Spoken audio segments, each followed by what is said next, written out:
नमस्कार दर्शकांनो, मी श्रीमती प्रतिभा शेखर केसरकर, प्रादेशिक विद्या प्राधिकरण मुंबई, समुपदेशक आणि शिक्षिका, मुलुंड बाणी विद्यालय.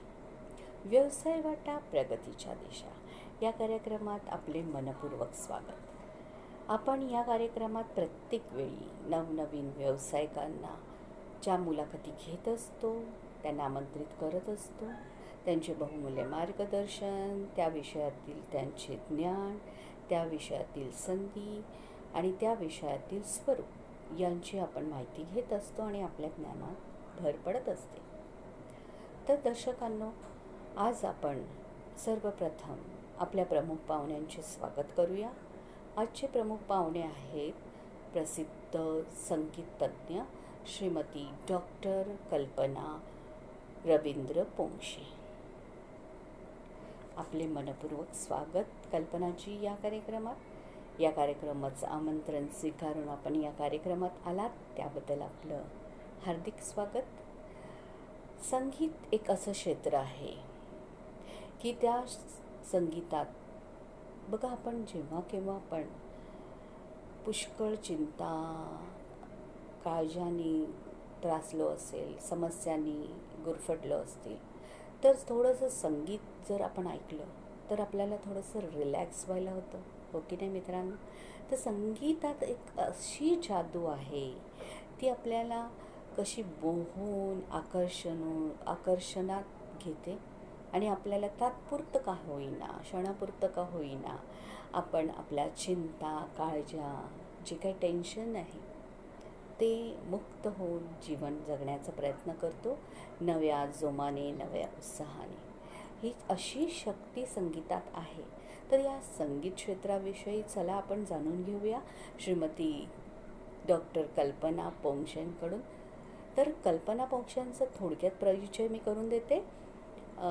डॉक्टर कल्पना रवींद्र पोंक्षे या मिरांडा हायस्कूल दिल्ली येथून त्यांनी पदवी हासिल केली आहे. त्यांनी मुंबई विश्वविद्यालय येथून MA संस्कृतमधून पदवी प्राप्त केली आहे. तसेच त्यांनी शंकरलाल इन्स्टिट्यूट दिल्ली येथून संगीत शिरोमणी ही पण पदवी हासिल केली आहे. मुलुंड येथील लक्ष्मीबाई उच्च विद्यालयातून संस्कृतच्या अधिव्याख्याता म्हणून कार्य केले आहे. त्यांनी संगीत आणि संस्कृत या विषयाचे मार्गदर्शन सर्व विद्यार्थ्यांना केले आहे. Teaching music therapy for special children school as a social work म्हणून त्या कार्य करत आहेत. दिल्ली, मुंबई येथील आकाशवाणी केंद्रात 10 वर्ष संगीत कलाकार म्हणून कार्य केले आहे. संस्कृत आणि चित्रकला या विषयात सुसंगत असे रंगमंचावर अनेक कार्यक्रम त्यांनी सादर केले आहेत. सध्या सचिव म्हणून संस्कार भारती या संस्थेत ते कार्यरत आहेत. त्यांनी रसरंजन या कलामंचाची स्थापना पण केली आहे. शाळा, महाविद्यालयातून अनेक पुरस्कार त्यांनी प्राप्त केले आहेत. तर चला मित्रांनो, आपण त्यांची भेट घेऊया आणि मुलाखतीद्वारे जाणून घेऊया की या क्षेत्रात असं काही कार्य करू शकतो, या क्षेत्रात असा प्रवेश मिळू शकतो, कसा प्रवेश मिळू शकतो, याविषयीची सविस्तर माहिती त्यांच्याकडूनच घेऊया. तर नमस्कार कल्पनाजी, आपण आपले या कार्यक्रमाचे आमंत्रण स्वीकार करून आपण या कार्यक्रमात आलात त्याबद्दल आपले मनपूर्वक आभार. नमस्कार. आपण थोडक्यात सांगाल की मला पण संगीताची पुष्कळ आवड आहे. मी नेहमी गाणी गात असते आणि थोडंसं आपल्याला रिलॅक्स व्हायला संगीत हे चांगलं एक साधन आहे, जरिया आहे की त्याद्वारे आपले सगळ्या काळजा, ज्या काही टेन्शन्स आहेत, ज्या काही फिक्री आहेत, त्या आपण विसरून आपण पुन्हा जोमाने नवीन जीवन जगायला सुरुवात करतो. तर कल्पनाजी, या क्षेत्रात करिअर करावे असे तुम्हाला का वाटले? या क्षेत्रात, या संगीत क्षेत्रात मी कशी आले, थोडक्यात मी आपणासमोर हे मांडते. मी मूळची दिल्लीची आहे आणि दिल्लीला हिंदी इंग्लिशमधून शिक्षण घेतलेलं आहे. तर तिथे संगीत पण होतं आम्हाला आणि त्यामुळे हिंदी संगीत होतंच, पण घरात मराठी पण बोललं जायचं.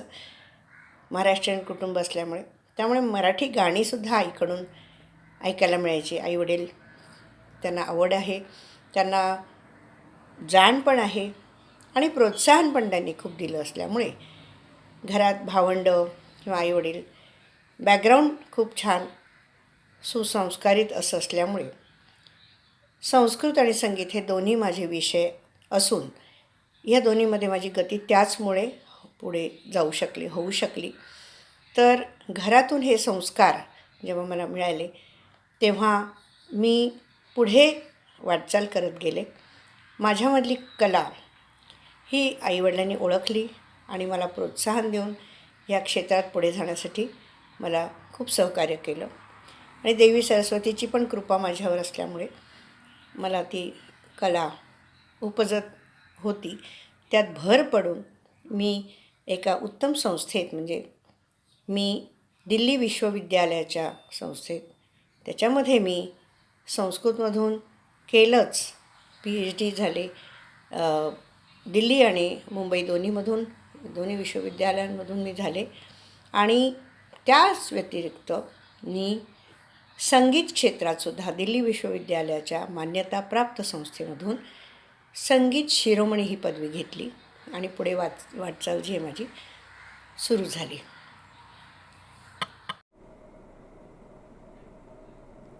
या क्षेत्रात येण्यासाठी कोणत्या क्षमता, पात्रता आवश्यक आहेत? कोणते व्यावसायिक शिक्षण घ्यावे लागते? आता ज्या वेळेला आपण विद्या ग्रहण करत असतो तर तो एक टप्पा, त्याच्यानंतर गृहस्थाश्रम, त्याच्यानंतर वानप्रस्थाश्रम, त्याच्यानंतर संन्यासाश्रम, ह्यामध्ये आपण जेव्हा वाटचाल करतो त्यावेळेला आपल्याला पैशाची गरज तर असतेच, पण आधी आपण जर का सरस्वतीचे उपासक आहोत तर आपल्याला लक्ष्मीसुद्धा आपल्या पाठोपाठ येतेच आणि तिचाही पाठिंबा मिळतो. मला तो मिळत गेला.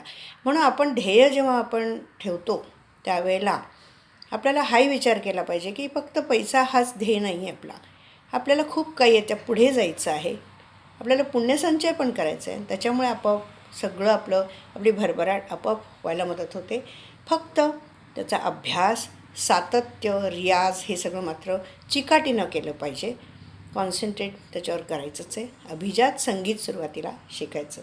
प्रवेश मिळवण्यासाठी या क्षेत्रात जर जायचं असेल तर गांधर्व महाविद्यालय आहे किंवा भारतीय संगीत विद्यालय आहे किंवा आमची पण एक संस्था आहे भारतीय सुगम संगीत समिती. तर अभिजात शास्त्रोक्त संगीत आधी शिकावं.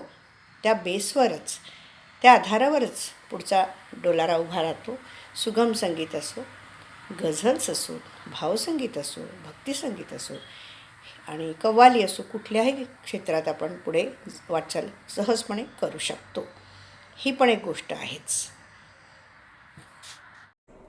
त्या काळातील प्रक्रिया व आताची प्रवेश प्रक्रिया यात काही फरक आहे का आणि तो कोणता? याविषयी मार्गदर्शन कराल का? करायचं तर अनेक खूप छान अशा संस्था अनेक जागी आहेत. आपली जी संस्कृती आहे ती तर खूप समृद्ध आहे. सगळीकडे, सगळ्या शहरांमध्ये, गावांमध्ये सुद्धा या संस्था आहेत. गांधर्वाच्या असो किंवा भारतीय संगीत समिती असो, म्हणजे पलुसकरजी असोत किंवा भातखंडेजी असो, ह्या सर्वांच्या संस्था सगळीकडे आहेत. तर आपण कुठल्याही शहरात असलो तरी आपल्याला हे उपलब्ध आहे. त्याच्यासाठी पूर्व परीक्षा असतात, त्या आपण द्यायच्या असतात. उत्तम मार्क मिळाले की आपल्याला प्रवेश मिळतोच आणि आपली वाटचाल पुढे एकदम यशस्वीरित्या होत राहते. पण यासाठी सातत्य हवंच आहे, मी आधीच सांगितलं.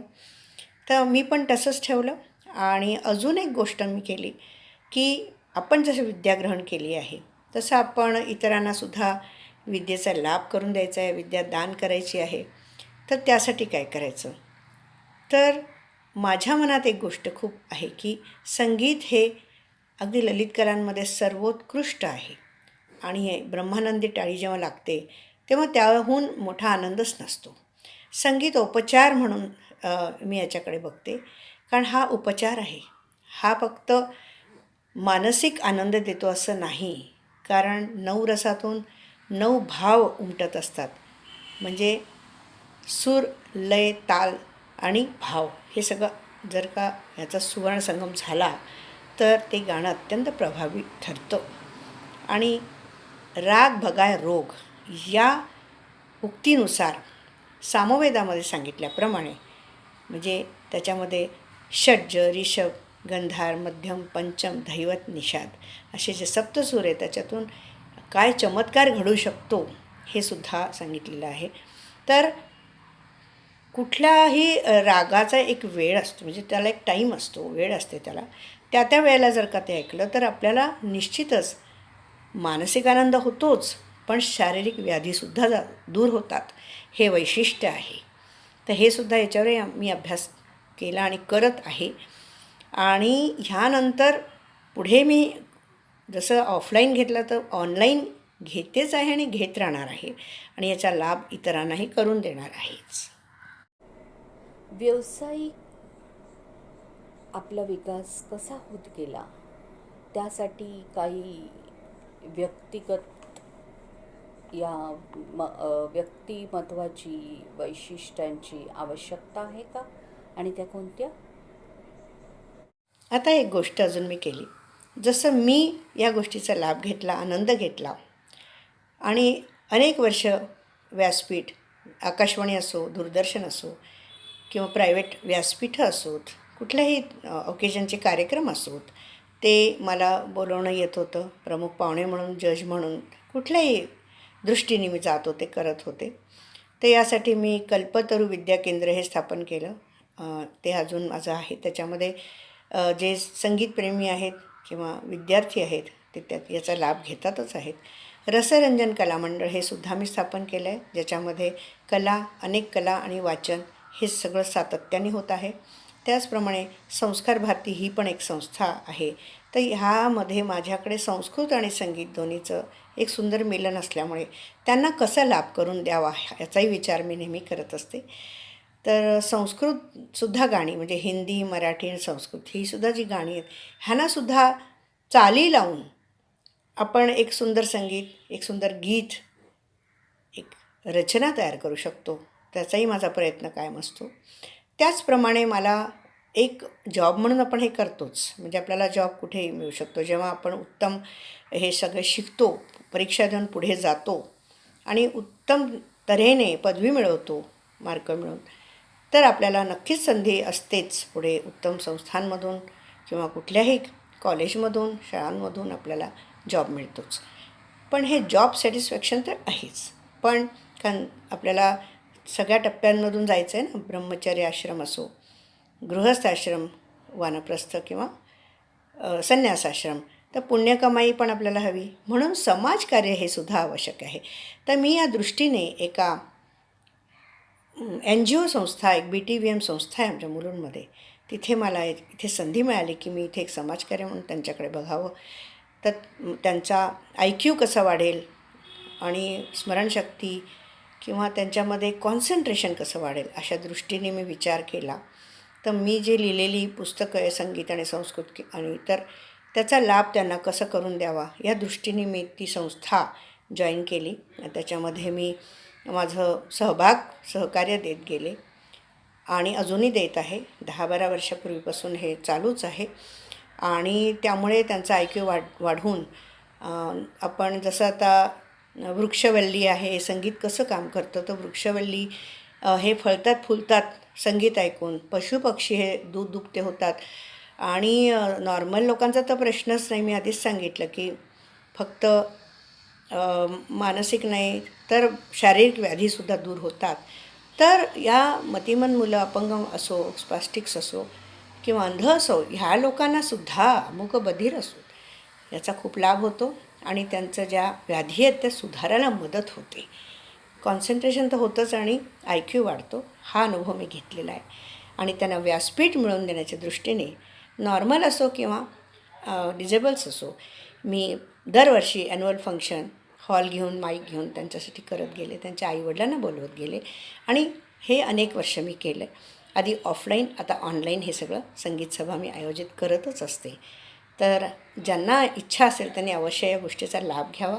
माझ्या परीने मी जे काही मार्गदर्शन करता आलं ते करू शकले, ते आपल्या पुढे मी मांडलेलं आहे. आता पुढच्या वाटचालीसाठी आपल्या सर्वांना मार्गक्रमण करण्यासाठी, यश मिळण्यासाठी मी देवी सरस्वतीला आवाहन करते की आपणालाही सर्वांना उत्तम यश मिळो. ओम श्री सरस्वत्यै नमः. धन्यवाद.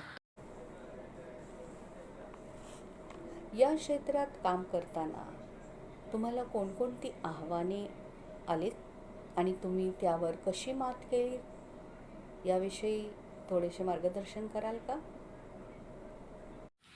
आता जेव्हा आपल्याला ध्येय गाठायचं असतं तेव्हा काही ना काही अडचणी किंवा काही आव्हानं आपल्यासमोर असतातच. तर असं नाही की आपल्याला सहजपणे सगळं जमतं आहे. दिल्लीसारख्या ठिकाणी जिथे मला जायचं असायचं तिथे फार अडचणीचं ठिकाण किंवा तिथली वस्ती बरोबर नव्हती, अशा अडचणी मला येत होत्या. आणि 7च्या आत घरात अशी शिकवण होतीच आमची शिस्तच होती. म्हणजे मग व्यवस्थित सगळं राहील अशा दृष्टीने कायदा होताच. त्यामुळे काही वेळेला त्याच वेळेला मला काही करायची इच्छा असेल, काही शिकायचं असेल किंवा पुढे काही कार्यक्रम करायचा असेल तर मला रिस्ट्रिक्शन्स होतेच. पण अशा वेळेला माझ्या घरच्यांनी, माझ्या आईवडील म्हणा, माझे भाऊ म्हणा आणि लग्नानंतर माझे पती, सासरमाहेरचे लोक होतेच आणि माझी मुलंसुद्धा, ह्या सगळ्यांनी मला खूप मदत केली आहे. म्हणून सुद्धा मी ही वाटचाल सहजपणे पुढे चालू शकले, पूर्ण करू शकले, असं मला अगदी आनंदाने सांगावंसं वाटतं.